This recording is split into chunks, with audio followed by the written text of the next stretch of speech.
తెలియజేశాను, నాకు తెలుసు కాబట్టి. కానీ తర్కము నాకు తెలీదు. థ్యాంక్ యూ సో మచ్, మీరు నాకు తెలియజేశారు. అండ్ ఇప్పుడు రవితేజ విల్ స్పీక్. అందరికీ నమస్కారం, నేను రవి మహాదాస్యం అండి. ఈరోజు కొంచెం థ్యాంక్స్ చెప్పడాలన్నీ ఆపేసి ఎవరికి థ్యాంక్స్ చెప్పదలుచుకోవట్లేదండి, ఒక్క వంశీ గారికి తప్ప. Vamshi garu, thank you so much for releasing a film అండి. Thank you so much. ఇంత స్పష్టంగా నేను ఎందుకు చెప్పగలుగుతున్నానంటే అండి, డబ్బింగ్ ప్యాచ్ చెప్పడానికి 2 weeks బ్యాక్, 1 month బ్యాక్ వెళ్ళానండి.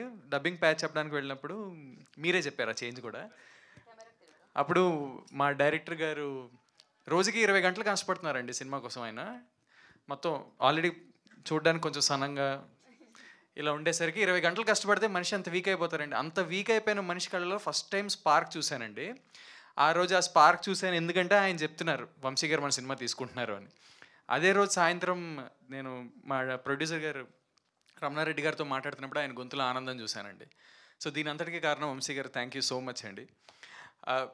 సినిమా తీయడం చాలా కష్టం అండి, చాలా చాలా కష్టం. అందులోనే ఇలాంటి సినిమాలు తీయడం ఇంకా కష్టం.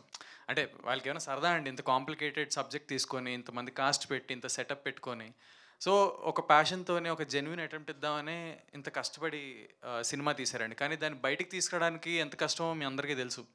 ఇప్పటి రోజుల్లో సినిమా రిలీజ్ అవ్వాలంటే ఎంత కష్టమో అందరికీ తెలుసు. అంతెందుకు, నా సినిమానే ఒకటి మంచి సినిమా రిలీజ్ కోసం కష్టపడుతుంది బయటికి రావడానికి.